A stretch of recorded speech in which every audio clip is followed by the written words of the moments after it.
নমস্কাৰ বন্ধু বান্ধৱীসকল, মোৰ অন্য এটি ভিডিঅ'লৈ আপোনালোকক বহুত স্বাগতম জনাইছোঁ। বন্ধু বান্ধৱীসকল, আজি যথেষ্ট গৰম দিছে নহয় জানো? গৰমত যে ৰ'বই পৰা নাই। আজি গৰম ভাত খাবলৈ মনেই যোৱা নাই। আজি দুপৰীয়াৰ সাজত খোৱা হ'ব পন্তা ভাত। মই পন্তা ভাতৰ লগত অকণমান স্পাইচি ভাজি বনাবলৈ চেষ্টা কৰিছোঁ।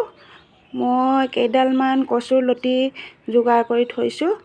এই কচুলতিখিনি মই দুদিনমান ৰ'দত শুকুৱাবলৈ দিছোঁ। ইয়াৰে গাত লাগি থকা পানীখিনি যাতে শুকুৱাই যায়। মই এই বাকলিখিনি ধুনীয়াকৈ চাফা কৰি লৈছোঁ। এতিয়া মই এখন হাতেৰে আপোনালোকক দেখাবলৈ যথেষ্ট চেষ্টা কৰিছোঁ। কেমেৰা ধৰি থকাৰ বাবে মই দুখন হাতেৰে কৰিবলৈ যথেষ্ট কষ্ট হৈছে। এতিয়া মই এনেদৰেই বাকলিটো গুচাইছোঁ। অকণমান ৰ'দত দিলে ইয়াৰ বাকলিটো গুচোৱাবলৈ যথেষ্ট সহজ হয়। আপোনালোকে এই কচুলতিবিধ খায়নে জনাবচোন। চাওকচোন কি সুন্দৰ লাগিছে বাকলিটো গুচোৱাৰ পিছত। ইয়াক মই 1.5 ইঞ্চি 2 ইঞ্চি জোখত কাটিছোঁ। দেখিবলৈ কি সুন্দৰ হৈছে নহয় নাজানো।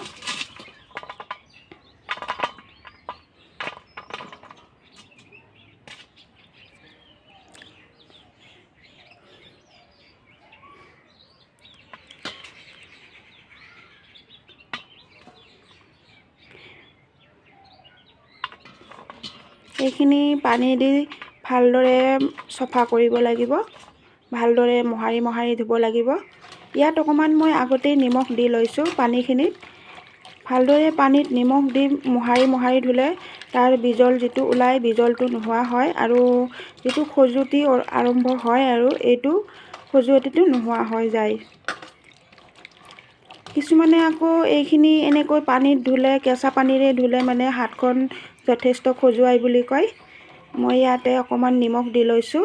নিমখ দি ধোৱাৰ পিছত হাতখনত খজুৱতি নহয়। আপোনালোকে ট্ৰাই কৰি চাব। দেখিছেনে কি সুন্দৰ চফা হৈছে। ইয়াক মই 3-4 বাৰ ধুম পৰিষ্কাৰ পানীৰে।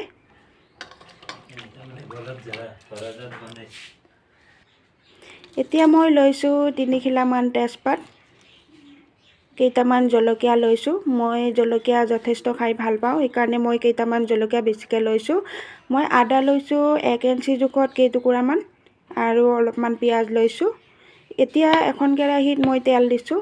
তেল খুব কম পৰিমাণতে দিছোঁ, যিহেতুকে মই তেল বেছি নাখাওঁ। ইয়াত মই তেজপাতখিনি দি দিছোঁ আৰু পিঁয়াজখিনি দি দিছোঁ। এইখিনি মই হেতাখনেৰে ৰংচোৱা হোৱালৈকে ফ্ৰাই কৰিম। আপোনালোকে কেৰাহীখনলৈ মন নকৰিব। কেৰাহীখন মোৰ ককা আইতাৰ দিনৰে হয়। খুব সাৱধানে ইয়াক মৰমেৰে ৰাখিছোঁ।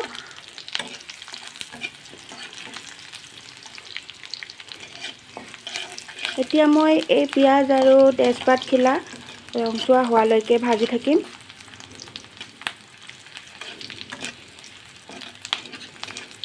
চাওকচোন এতিয়া সুন্দৰ হৈ আহিছে, গল্ডেন ভাৱ এটা আহিছে।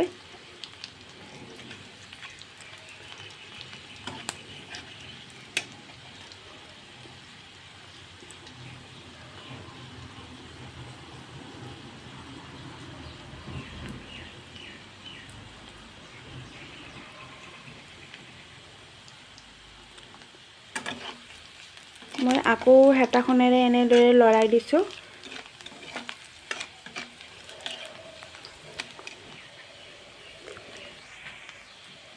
এতিয়া মই পৰিষ্কাৰকৈ ধুই থোৱা কচুলতিখিনি ইয়াতে দি দিছোঁ।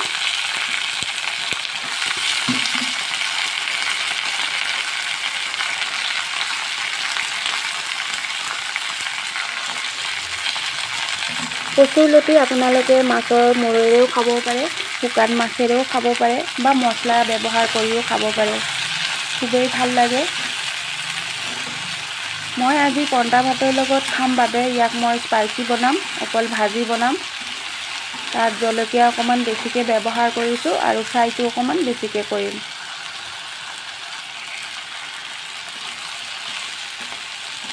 এইখিনি মই হেতাখনেৰে লৰাই আছোঁ কিছুপৰ।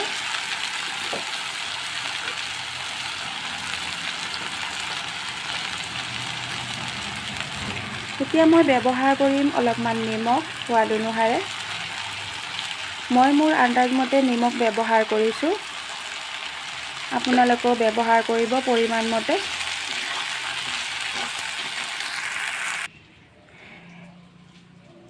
এতিয়া মই আদা ৰহুনৰ পেষ্টখিনি বনাম, গোটেইখিনি একেলগতে পেষ্ট বনাম। এটা খুন্দনাত মই গোটেইখিনি ভালদৰে খুন্দি ল'ম। এইখিনি মই গোটেইখিনি পেষ্ট বনাই লৈছোঁ, আদা ৰহুন জলকীয়া।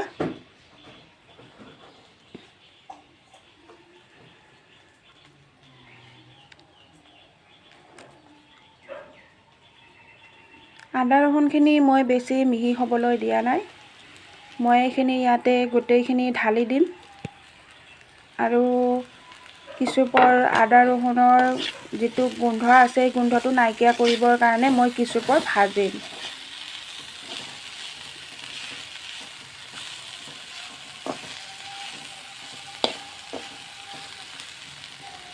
দেখিছেনে কি সুন্দৰ এটা কালাৰ আহিছে, খাবলৈ যে কি সোৱাদ হ'ব।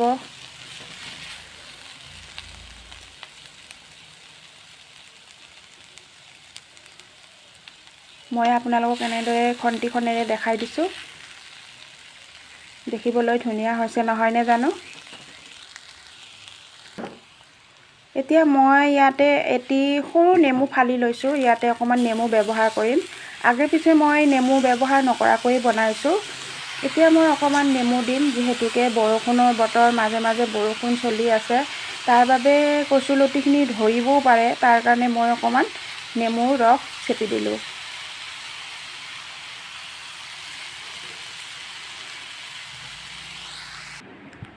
এতিয়া মই পন্তা ভাতখিনি এখন কাঁহীত ভালদৰে সাজি লৈছোঁ। ইয়াত লৈছোঁ দালি বটা আৰু কচুলতি জ্বলা দিয়া স্পাইচি। পন্তা ভাতত লৈছোঁ অকণমান নিমখ, অকণমান মিঠাতেল, ভালদৰে সানি লৈ এনেকৈ পৰিৱেশন কৰিছোঁ।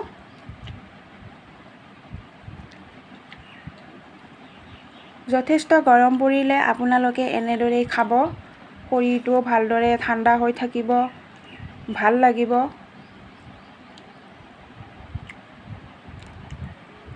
খাবলৈ যথেষ্ট সোৱাদ হৈছে, আপোনালোকে এনেদৰে খাব পাৰে গৰমত।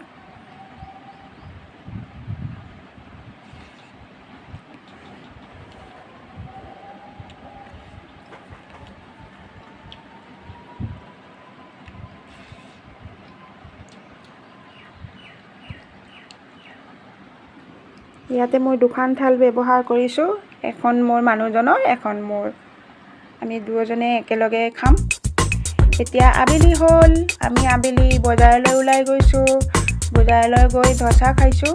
ইয়াতে আছে চাম্বাৰ আৰু বাদামৰ চচ, খাবলৈ বহুত টেষ্টি হৈছে। আপোনালোকেও আহিব, এনেদৰে ব্যৱহাৰ কৰিব, খাব। ভিডিঅ'টো ভাল লাগিলে লাইক কমেণ্ট কৰিব, শ্বেয়াৰ কৰিব আৰু ছাবস্ক্ৰাইব কৰিবলৈ নাপাহৰিব। Bye bye.